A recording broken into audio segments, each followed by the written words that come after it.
आपण पाहत आहात जनता न्यूज एक्सप्रेस। जय भीम, जय शिवराय। मी अजित कांबळे, वंचित बहुजन आघाडी सातारा जिल्हा उपाध्यक्ष।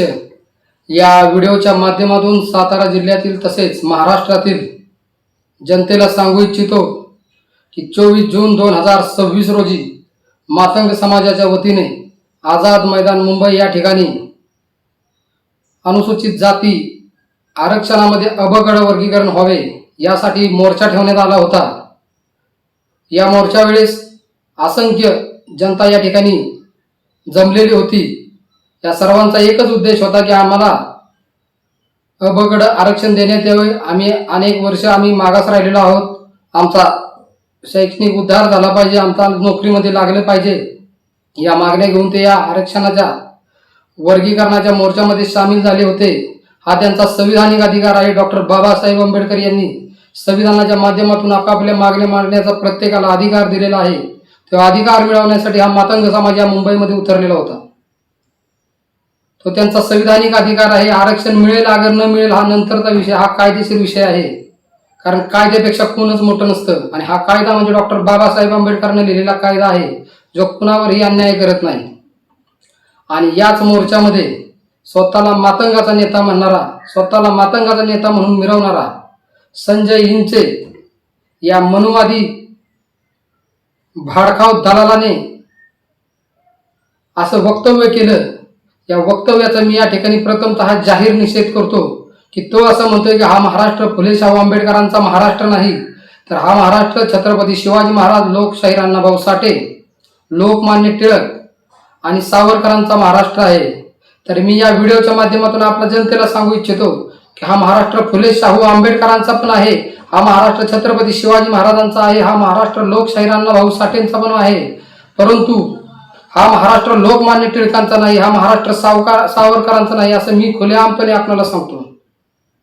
कारण ज्या लोकमान्य टिळकांचं नाव ह्या संजय इंजेने घेतलं, तर त्या संजय इंजेला मी सांगू इच्छितो की जा आणि पहिल्यांदा जाऊन त्याचा इतिहास वाच।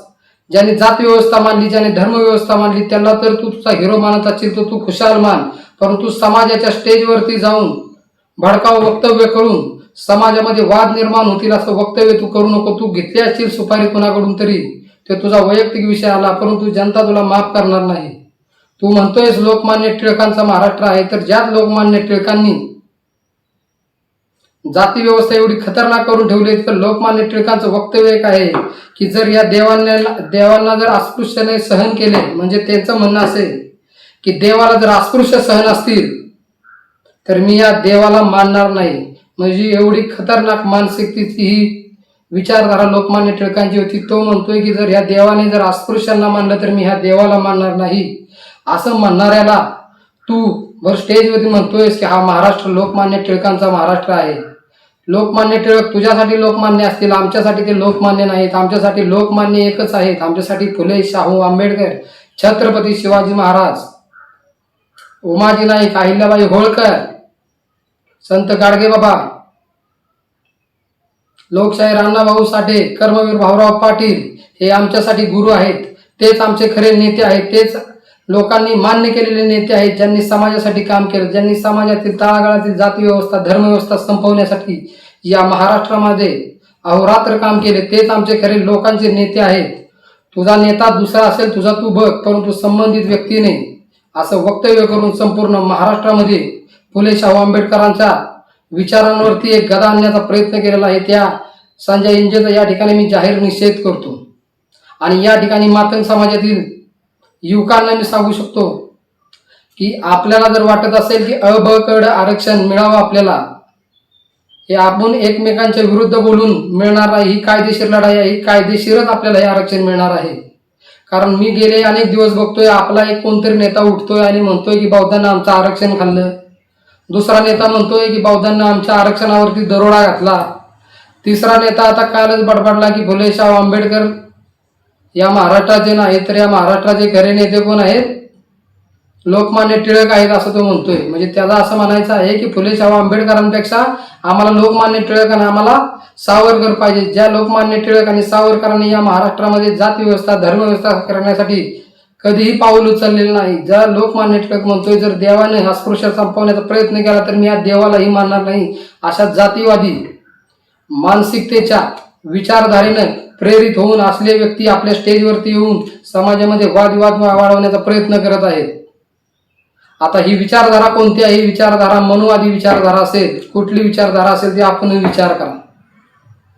या देशामध्ये भारतीय संविधान लागू होऊन मला वाटते 1950 रोजी भारतीय संविधान या देशामध्ये लागू झालं. तेव्हापासून आतापर्यंत 59 जाती, अनुसूचित जातीच्या 47 जाती, एसटीच्या, अनुसूचित जमातीच्या या एकसंघ, समता, स्वातंत्र्य, बंधुता या तत्वावरती नांदत होत्या. हेच या सरकारला आवडत नाही का? म्हणूनच सरकारने मातंग आणि बौद्ध यांच्यात वाद लावण्याचा प्रयत्न केलेला आहे का? हा प्रश्न माझ्यासारख्या सर्वसामान्य कार्यकर्त्याला पडतोय.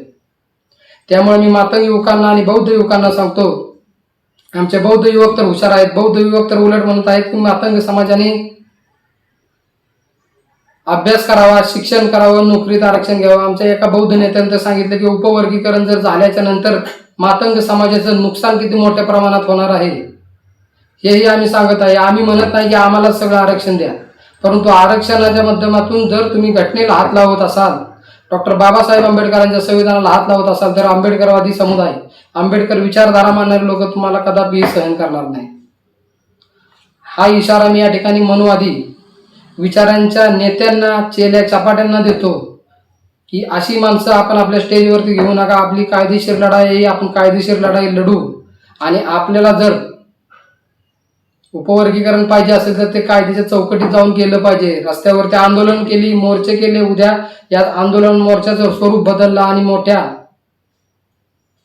याच्यामध्ये झालं आणि मोठ्या प्रमाणात दंगल उसळली, आणि दंगलीचे जर गुन्हे आपल्या युवकांवरती जर पडले तर जे युवक सुशिक्षित झालेले आहेत, जे युवक शिकलेले आहेत, त्या युवकांना नोकरीपासून अलिप्त होता येईल आणि त्यांना जेलमध्ये जाता येईल. त्यामुळे मातंग समाजाने याकडे जाणून बुजून लक्ष दिलं पाहिजे की आपले नेते आपलं डोकं भ्रमित करत आहेत, आपल्याला योग्य दिशेला नेण्याच्या ऐवजी दुसऱ्या दिशेला नेत आहेत. ते जाणून बुजून बौद्ध समाजाला टार्गेट करत आहेत. माझ्या धर्मते यांना बौद्ध समाजाला टार्गेट करण्यासाठीच पैसे दिलेले आहेत, कारण यांना आरक्षण द्यायचं नाही, यांना समाजामध्ये चाललेला वाद असाच भडकवत ठेवायचा. यांना माग आणि महार एकत्र सुख समाधानाने नांदतो हे यांना आवडत नाही, कारण हे मातंग आणि महार हेच आंबेडकरवादी चळवळीचा मेन पाय आहे असं मला वाटतंय. कारण माझे अनेक मातंग बंधू आहेत जे फुले, शाहू आंबेडकर, लोकशाहीर अण्णाभाऊ साठे, छत्रपती शिवाजी महाराज यांच्या विचाराने प्रेरित होऊन आज अधिकारी झालेले आहेत. काही युवक शिकत आहेत, काही युवक आंबेडकर चळवळीत काम करत आहेत, आणि आंबेडकर चळवळीमध्ये काम करणारा हा जातीनं बौद्ध नसतो तर विचाराने आंबेडकरवादी असतो. त्यामुळे यांना जात नको, यांना आंबेडकरवादी संपवायचा आहे. त्यामुळे युवकांना माझं परत एकदा आव्हान आहे की या राजकारणी लोकांच्या नादी लागून कोणालाही आपल्या स्टेजवरचे नेते बनवून त्यांची पोळी भाजून देऊ नका. जर आपल्यावरती गुन्हे दाखल झाले तर आपल्या आयुष्याचं वाटोळ होण्यास कारणीभूत फक्त आपणच असाल. एवढं या ठिकाणी थांबतो आणि संजय इंजेला मी एवढंच सांगतो, तुला डॉक्टर बाबासाहेब फुले, शाहू आंबेडकर जर चालत नसतील तर तुला सांगतो की महात्मा फुलेंमुळे तुला शिक्षणाचा अधिकार भेटला, शाहू महाराजांमुळे तुला आरक्षणाचा अधिकार भेटला, डॉक्टर बाबासाहेब आंबेडकरांमुळे तुला बोलण्याचा अधिकार भेटला. या डॉक्टर बाबासाहेब आंबेडकरांच्या संविधानाच्या जोरावरती तू आज स्टेजवरती बोलत आहेस.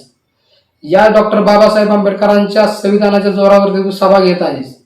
तर डॉक्टर बाबासाहेब आंबेडकरांना जर संविधान दिलं नसतं तर बोलायचा अधिकार भेटला नसता, तुला वाचायचा अधिकार भेटला नसता, तुला फिरायचा अधिकार भेटला नसता. बाबासाहेब आंबेडकरांचं एक वाक्य हे मी मातंग तरुणांना आवर्जून सांगतो, जो आपला इतिहास विसरतो तो आपला इतिहास घडवू शकत नाही. जर मित्रांनो आपला इतिहास जर आपल्याला घडवायचा असेल तर आपल्याला शिक्षणाशिवाय दुसरा पर्याय नाही. कारण जर आपण शिक्षणच जर घेतलं तरच आपल्याला नोकरी लागणार आहे, आणि नोकरी लागली तरच आपल्या झोपडीचा बंगला होणार आहे. कारण इथल्या व्यवस्थेनं कोणाला तो इंजिन लोकमान्य चालत होता ना, त्या लोकमान्याच्या व्यवस्थेने, इथल्या व्यवस्थेने हजारो वर्ष आपल्याला गुलामीत ठेवलं होतं. आणि या गुलामीतून जर कोणी बाहेर काढायचं काम जर केलं असेल ते म्हणजे फुले शाहू आंबेडकर आहेत. छत्रपती शिवाजी महाराजांचा वारसा घेऊन चालणारे आपले महाराष्ट्रातली जवानांची एक मोठी फौज तयार झालेली आहे. ज्या छत्रपती शिवाजी महाराजांनी 12 बलुतेदार 18 पगड जातींना एकत्र घेऊन स्वराज्य निर्माण केलं आणि माणसाला माणूस म्हणून जगण्याचा अधिकार दिला, त्या शिवाजी महाराजांचे आपण वंशज आहोत. ज्या डॉक्टर बाबासाहेब आंबेडकरांना वर्गात बसून दिलं जात नव्हतं, त्या डॉक्टर बाबासाहेब आंबेडकरांना आपल्या विद्वत्तेच्या जोरावरती 32 पदव्या घेतल्या आणि लंडन स्कूल ऑफ इकॉनॉमिक्स मध्ये द सिम्बॉल ऑफ नॉलेज असं त्यांना म्हणलं गेलं. म्हणजे डॉक्टर बाबासाहेब आंबेडकर यांना ज्ञानाचे प्रतीक मानलं जातं. हा जो इंग्रजांना विरोध करतोय, जे महात्मा ज्योतिबा फुले, या महात्मा ज्योतिबा फुले यांनी जर शाळा काढली नसती तर या शाळेमध्ये महिला शिकला नसत्या. आणि आज आपल्या देशामध्ये मुख्यमंत्री, पंतप्रधान, राष्ट्रपती, इन्स्पेक्टर, वकील, डॉक्टर ज्या महिला झालेल्या आहेत यांची सर्व देण ही महात्मा ज्योतिबा फुलेंची आहे. हा इंजे कसं काय विसरतोय? म्हणजे नक्कीच हा कुठल्या तरी दुसऱ्या शाळेत शिकतोय. त्यामुळे मातंग समाजाने आपले महापुरुष न विसरता आपल्या शिक्षणाकडे लक्ष दिलं पाहिजे, कारण शिक्षणच आपल्या मागासलेपणाची दारं उघडणार आहे. आणि माणसाला माणूस म्हणून जगण्याचा अधिकार जर कोण देणार असेल तर शिक्षणच देणार आहे. जर आपण आपला इतिहास बघितला तर आपण बौद्ध समाजावरती आज हल्ला करतोय की ह्यांना आमचं आरक्षण खाल्लं, ह्यांना आमच्या आरक्षणावरती दरोडा घातला. मी आपल्याला म्हणतो, कुठल्या बौद्ध समाजाने तुमचं आरक्षण खाल्लं? कुठल्या बौद्ध समाजाने तुमच्यावरती आरक्षणावरती हल्ला केला? कुठल्या बौद्ध समाजाने तुमच्यावरती दरोडा घातला?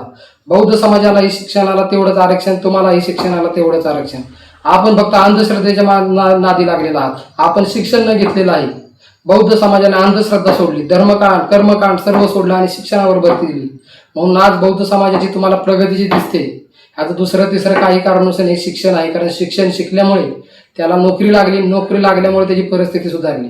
आणि आपल्या मातंग बांधवांची एकच परिस्थिती आहे की आपल्या चुकीला आपण दुसरीकडे टांगू नका. आपलं शिक्षण झालेलं नाही, शिक्षण न झाल्यामुळे आपल्याला आरक्षण भेटत नाही, आणि आरक्षण न भेटल्यामुळे आपल्याला नोकरी लागत नाही. हेच आपलं खरं कारण आहे.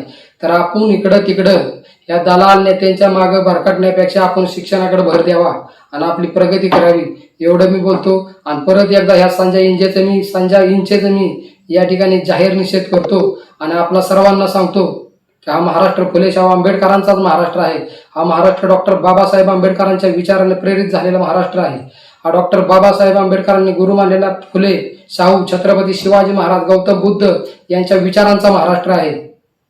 याला जर कोण हात लावायचा प्रयत्न केला तर आम्ही सोडणार नाही. आम्ही तथागत गौतम बुद्धांनाही स्वीकारलेला आहे आणि आम्ही सम्राट अशोकालाही स्वीकारलेला आहे. आता सम्राट अशोकाला स्वीकारून सम्राट अशोक परत बुद्ध झाला होता. याचा अर्थ असा की आम्हाला युद्ध नको, आम्हाला बुद्ध आहे. परंतु तुम्ही जर जाणून बुजून जर मागण महाराजांच्या मध्ये, अनुसूचित जातीमध्ये जर फूट पाडायचा प्रयत्न करत असाल तर आम्हाला परत एकदा सम्राट अशोक वाचायला लागेल आणि देशाचा नवीन इतिहास लिहावा लागेल, एवढं मी सांगतो आणि थांबतो. जय भीम, जय शिवराय, जय संविधान, जय भारत. अचूक बातम्या, निपक्षपाती विचार, अन्यायाविरुद्ध वाचा फोडणारे परखड विचारांचे सार्वभौम दैनिक प्रजासत्ताक जनता.